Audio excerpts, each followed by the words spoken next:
Welcome back, everybody. There's nothing worse than, that little tickle you feel in your throat when you just know you're about to get sick. Well, our guest today says you can actually keep that from ever happening again. It sounds kind of hard to believe. Dr. Raymond Francis joins us live now from Fort Lauderdale, Florida. Hi there, doctor. Hey, how are you? Good, good. I'm so glad we could make this work out. So you have this book that's called Never Be Sick Again, and that sounds amazing, but it's hard to believe. Well, it may be hard to believe because we don't experience that, but it's true. And the thing is this, here's what people need to know. The technology exists to not be sick. The information we already have is sufficient to prevent and reverse this epidemic of chronic disease that we have in America. And as you pointed out, you don't even have to have a cold.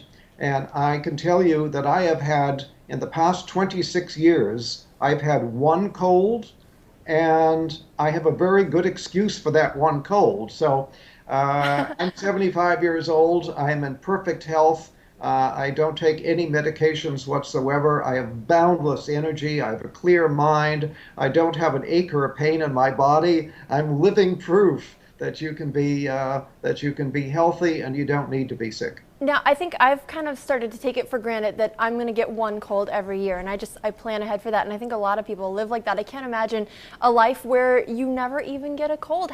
So what are you doing? Well, I have to tell you, at age 48, I almost died. My death was a medical certainty, and I had to use my own knowledge of biochemistry to save my life and then to restore my health. And that's what got me interested. Almost dying really caught my interest. What I do, I changed my diet. I changed my lifestyle. I've learned how to eat good food.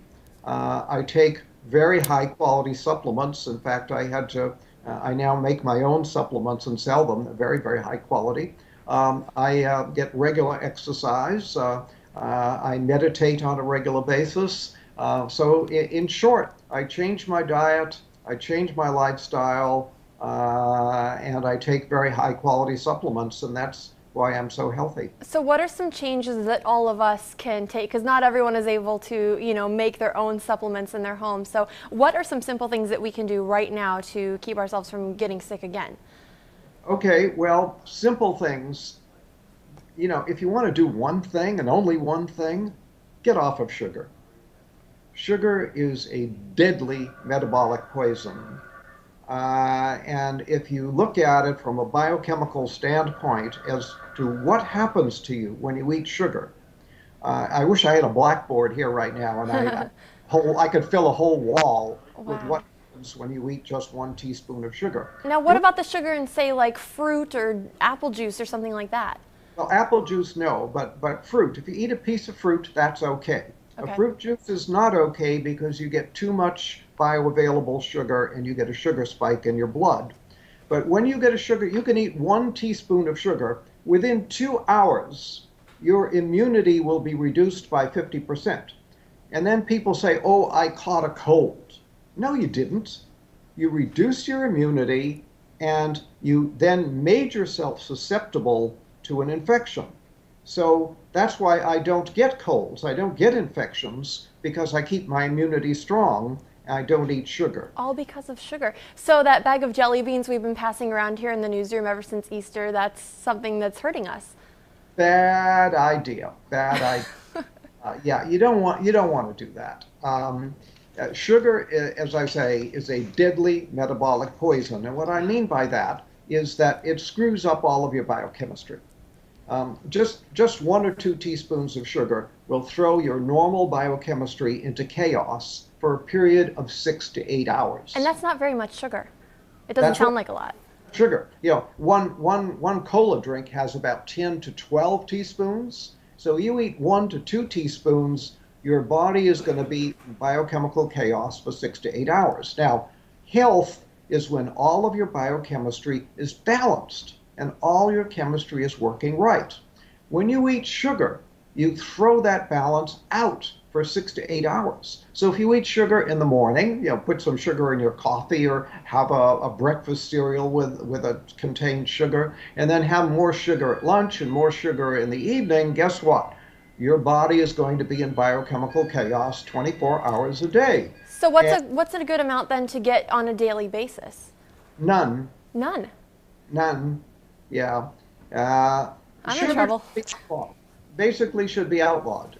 We should not, and here we allow children, we don't allow children to smoke cigarettes. We don't allow children to drink alcohol, but we allow them to buy sugar and eat sugar. Sugar is far more dangerous than alcohol or cigarettes. Really? Yeah, I was going to ask you, what do parents need to do? Because you're going to have a hard time convincing your child who wants candy right now that that's not good for them. Right. I understand the problem. I'm well aware of it. But you asked the question, what can people do? That's one thing anybody can do to improve their health. Sugar causes every imaginable disease. For example, Alzheimer's. Sugar is the leading cause of Alzheimer's. Sugar is a major cause of cancer, a major cause of heart disease, a major cause of diabetes. This is, it's a major cause of colds and flu. Sugar is a deadly metabolic poison. Get off of it. Now, let me ask you, how did you come to this understanding of sugar? Because if it's so bad, why aren't we hearing about this all over the place? A lot of, my doctors never told me not to eat sugar. Yeah, well, nobody ever told your doctor, and your doctor is not doing the research to find out.